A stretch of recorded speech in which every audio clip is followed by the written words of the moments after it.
guys. Mayong hapon. So karon magluto na puntag paksiw guys. Dara si husband guys. Oh. Gahuga siya sa ano.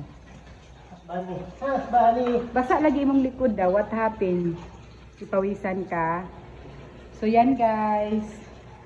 Karong gabi ang among sudan paksiw na ulo butangan o kana talong. So mauna na siya guys. So nabasaan sa ina ni daddy kay gipawisan siya guys. Kay gikan siya nag car wash. So mauna siya guys. So ato sang hiwa-hiwaon na iyahang sagol sa paksiw. So kaning paksiw bitaw sa ulo no, lami kaayo butangan og talong o, lagi na gay sili pag maluto agoy.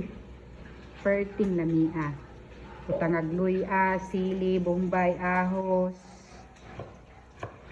Kinalamian. Pag hi kuya, si hi kuya. So na mauna guys. So bye.